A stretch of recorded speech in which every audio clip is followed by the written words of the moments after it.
नमस्कार दोस्तों, स्वागत है आपके अपने यूट्यूब चैनल रीडिंग लवर्स पर। दोस्तों, आज की जो वीडियोस में हम बात करने वाले हैं एचपीएससी के द्वारा जो हाल ही में 3 नई वैकेंसियाँ जारी की गई हैं। और अगर आप इन तीनों तीनों वैकेंसियों के बारे में पूरी डिटेल देखना चाहते हैं, कैसे आप इसके लिए फॉर्म भर सकते हैं, क्या कुछ डिटेल वगैरह है, तो इसके लिए आप हमारे साथ अंत तक बने रहिएगा। तो ये हमारी जो पहली वैकेंसी यहाँ पर आ चुकी है, और ये जो है पब्लिश डेट इसकी 1 तारीख थी। एडवर्टाइजमेंट 59/2023 है। और पोस्ट आप यहाँ पर देख सकते हैं, असिस्टेंट इंजीनियरिंग में है, civil mechanical and electrical, irrigation and water resource department में। और पोस्ट तो यहाँ पर एचपीएससी के द्वारा कम ही निकाली जाती है, लेकिन इच्छुक अभ्यर्थी जो इनके लिए अप्लाई कर सकते हैं, जो कई यहाँ पर करना चाहते हैं। तो देख सकते हैं यहाँ पर किस उसमें कौन सी वैकेंसी है, कितनी पोस्ट है। यहाँ पर असिस्टेंट इंजीनियर सिविल में देख सकते हैं 104 है। अपनी कैटेगरी के अनुसार आप अलग अलग देख सकते हैं। उसके बाद मैकेनिकल आ जाती है इनकी 9, और इलेक्ट्रिकल वालों की 7 है। तो टोटल जो है यहाँ पर देख सकते हैं आप। और ये आपकी ओपनिंग, ये क्लोजिंग डेट है। तो 21 तारीख आपकी क्लोजिंग डेट है यहाँ पर, और फीस की भी 21 ही तारीख है। तो ये आप देख सकते हैं यहाँ पर डिटेल इसकी, और कैसे आप इसके लिए फॉर्म अप्लाई कर पाएंगे, तो इन वैकेंसियों के बाद जो हम वो भी देखेंगे।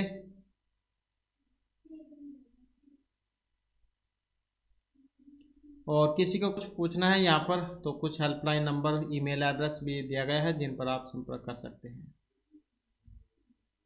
और टोटल जो है यहाँ पर 120 पोस्ट है, ये असिस्टेंट इंजीनियरिंग में।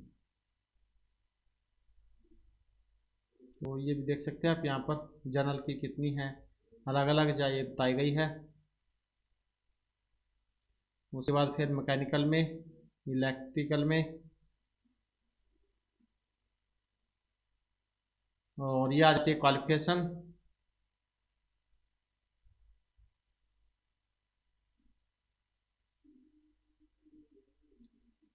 और पे लेवल FPL 9 रहेगा यहाँ पर। उसके बाद आ जाती है एज लिमिट। तो 21/12/23 के अनुसार no person shall be appoint as service for direct recruitment whose age is less than 18 year और मोर देन 42 ईयर्स। तो ये कम से कम 18 और अधिक से अधिक 42 वर्ष जो है अभी तक यहाँ पर आयु सीमा है, 21/12/2023 इसके अनुसार। और ये जो अलग है आयु में छूट, तो वो अलग है यहाँ पर, वो देख सकते हैं आप।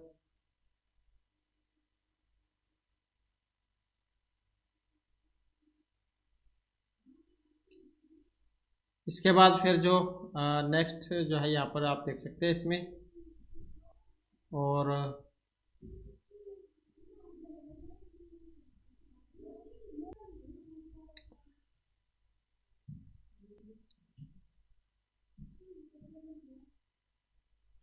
उसके बाद जो यहाँ पर EWS वाले हैं, इनके आ जाती है। और उसके बाद आ जाती है यहाँ पर फीस। फीस जो आप देख सकते हैं for male candidate of general category, जिसमें जो आपके dependent son of ex serviceman है, मेल कैंडिडेट है, और रिजर्व कैटेगरी, तो इनके लिए 1000 रुपये फीस है। और all female candidate for general category, जिसमें फीमेल भी आ जाती है, असम हरियाणा ओनली, और for female candidate of general and all reserve category of other state, तो इनके लिए जो है यहाँ पर 250 रुपये है। और फिर मेल एंड फीमेल जो SC BC BCB Assam Haryana के जो केवल है, इनके लिए भी 250 रुपये है। और जो फिर यहाँ पर ये डिसेबिलिटी वाले हैं, इनके लिए कोई फीस यहाँ पर नहीं है।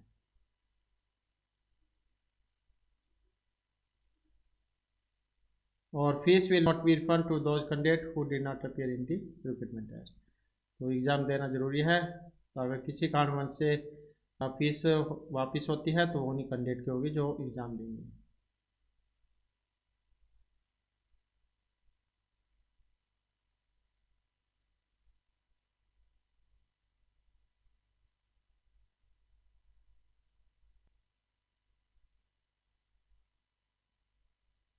ये स्क्राइब जॉन के लिए है।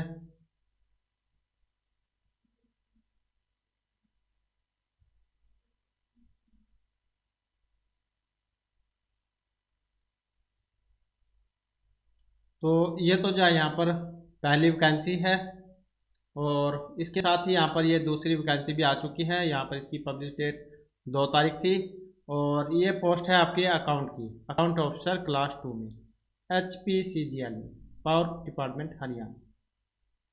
और टोटल जो है यहाँ पर 4 वैकेंसी है ये, और इनके भी आप देख सकते हैं ऑनलाइन फॉर्म जो आपके 22/12 से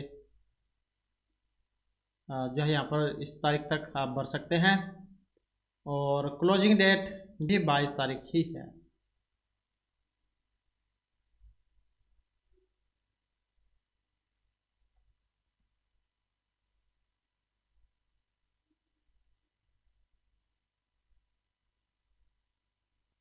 और यहाँ पर भी सेम वैसे ही या नंबर दिए गए हैं, कॉन्टैक्ट नंबर, 4 पोस्ट और अलग अलग कैटेगरी के अनुसार।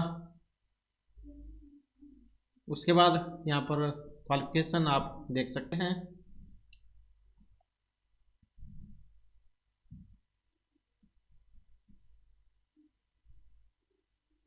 और ये आ जाता है पे स्केल यहाँ पर। एज लिमिट कम से कम 18 वर्ष और अधिक से अधिक 42 वर्ष, 22/12/23 के अनुसार। और ये आयु में छूट है वैसे ही सेम जैसे पहली वैकेंसी में थी, तो और तो सभी कुछ सेम ही रहता है। तो क्वालिफिकेशन है थोड़ा सब में अलग अलग होती है कुछ पोस्ट के अकॉर्डिंग।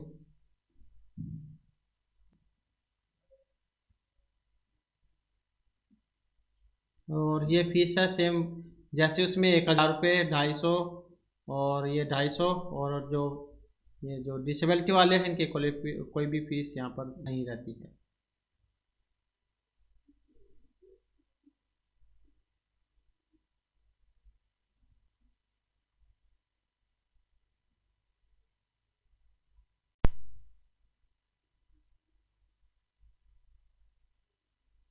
तो ये जो आपकी यहाँ पर दूसरी वैकेंसी है, और इसके साथ ही कुछ एक्सपीरियंस सर्टिफिकेट जिनकी ज़रूरत आपको पड़ेगी, तो यहाँ से आप इसे डाउनलोड कर सकते हैं।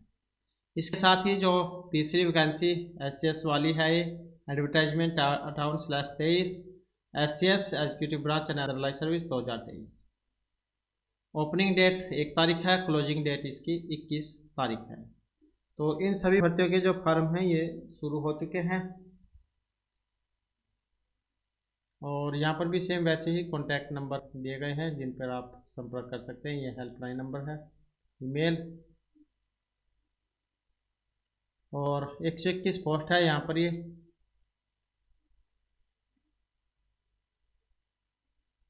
और उसके बाद जो है यहाँ पर कैटेगरी वाइज वेरिफिकेशन आ जाती है इनकी, अलग अलग कैटेगरी के अनुसार, पोस्ट के अनुसार कितनी है यहाँ पर पोस्ट।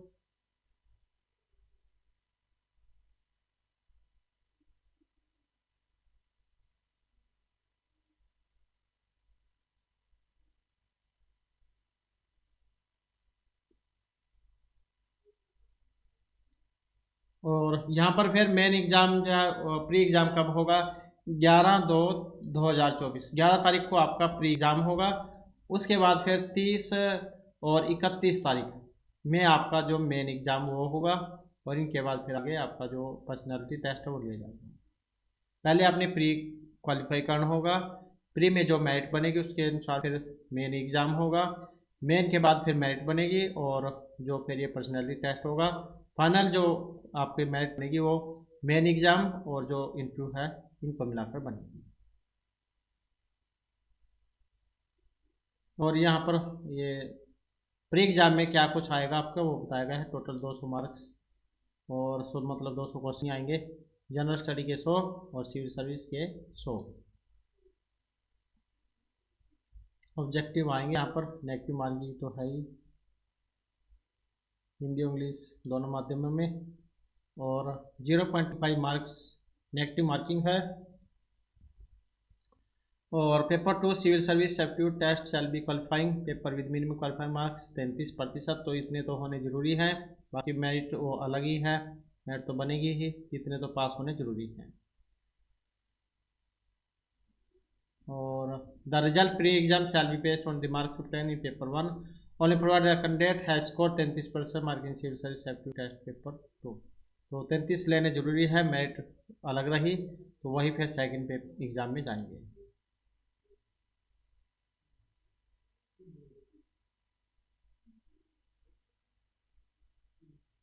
उसके बाद जो है यहाँ पर सिलेबस जो है इनकी जो वेबसाइट है इस पर जारी दिया गया है। और फिर ये मेन जो एग्ज़ाम होगा ये आपका 600 मार्क्स का रहेगा। पेपर 1 जो है इसमें इंग्लिश रहेगा जिसमें 100 मार्क्स आएंगे। 2 वाला जो है इसमें हिंदी रहेगा जिसमें ये भी 100 मार्क्स का है। और उसके बाद जो तीसरा जनरल स्टडी ये 200 मार्क्स का। और जो एक जो आपसे ऑप्शन पूछा जाएगा कि कौन सा एग्ज़ाम आप देना चाहते हैं, कौन से सब्जेक्ट के लिए, तो वह भी ज़्यादा 200 मार्क्स का यहाँ पर आएगा। तो 4 पार्ट इसके हैं। और जो यहाँ पर आपका जो list of option subject for main written exam is given below, तो जो आपसे पूछा जाएगा तो वो कोड है यहाँ पर। तो ये देख सकते हैं आप, जो भी आपका होगा उसी का कोड आपने फिर फिल करना होगा।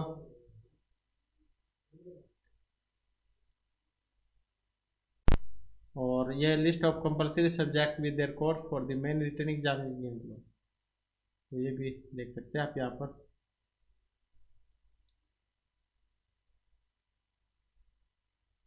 No candidate shall be called for viva personality test unless he is obtained at least 45% marks in the aggregate of all written papers and score minimum 30%, 33% mark in the in Devanagari script and English papers, compulsory paper.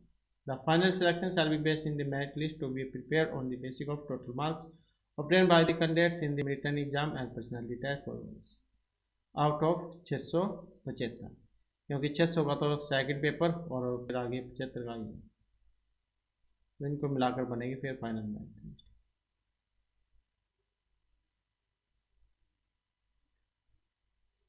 ये personality test आपका 75 का, तो इसे आप पढ़ सकते हैं।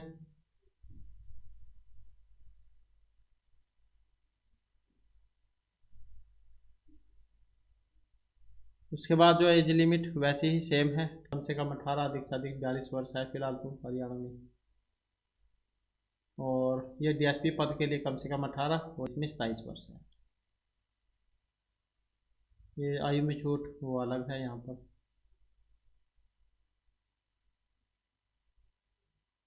और यहाँ पर जो ये पुलिस वाले जो हैं इनके लिए, क्योंकि इसमें फिजिकल होता है तो ये हाइट वगैरह चेस्ट एक्सपेंशन जो है ये अलग होता है। और फीमेल के लिए सिर्फ हाइट है।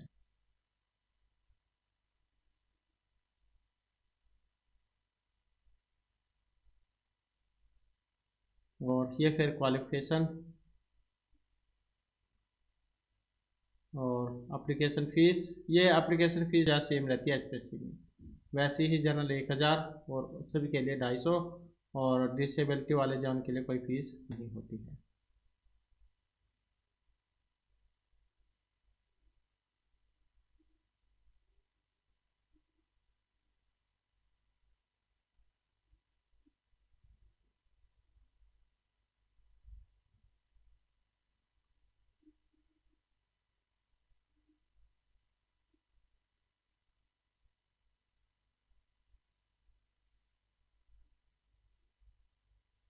और जो भी इसके लिए अप्लाई करेगा, बी से अगर कोई कैंडिडेट है तो उसके लिए नया जो सर्टिफिकेट होना चाहिए 2022-23 वाला। तो ये यहाँ पर 3 जो वैकेंसियाँ हैं और कैसे आप इनके लिए अप्लाई कर सकते हैं, तो इसके लिए हम साइट पर वापस चलते हैं। तो इस समय हम जो एचपीएससी की जो ऑफिशियल वेबसाइट इस पर आ चुके हैं और यहाँ पर एडवर्टाइजमेंट के अंदर आपको वैकेंसी दिखाई देंगी। और साथ में देख सकते हैं क्लिक है टू अप्लाई ऑनलाइन, जिस 3 वैकेंसी है तीनों के आगे यहाँ पर अप्लाई ऑनलाइन का लिंक है, इसी के ऊपर आपने क्लिक करना होगा। क्लिक करने के बाद आपको एक नए पेज पर लेकर आएगा, यहाँ पर देख सकते हैं। तो क्लिक हेयर पर आपने क्लिक करना होगा। उसके बाद ये भी फिर नेक्स्ट पेज पर लेकर आएगा, यहाँ पर कुछ इनके बारे में बताया गया है, आप इसे पढ़ सकते हैं। नेक्स्ट स्टेप यहाँ से आप कर सकते हैं। उसके बाद फिर दोबारा से कुछ इंस्ट्रक्शन है और नेक्स्ट स्टेप, उसके बाद फिर रजिस्टर नाम आपने करना होगा। और उसके बाद फिर यहाँ पर पूछेगा are you beneficiary residence of Haryana, है या नहीं है, तो वो आपने यहाँ से यस या नो करना होगा। और है तो यस, उसके बाद फिर यहाँ पर आपके पास परिवार पहचान पत्र है या नहीं है तो यस, और फिर आपकी फैमिली आईडी यहाँ पर आएगी, यहाँ से सबमिट कर देना है। उसके बाद फिर आगे की प्रक्रिया शुरू होगी। तो ऐसे आप इसके लिए अप्लाई कर पाएंगे। और अन्य महत्वपूर्ण अपडेट के लिए आप चैनल को सब्सक्राइब कर लीजिएगा और वीडियो कर दीजिएगा लाइक, और हमारे साथ अंत बनाने के लिए धन्यवाद।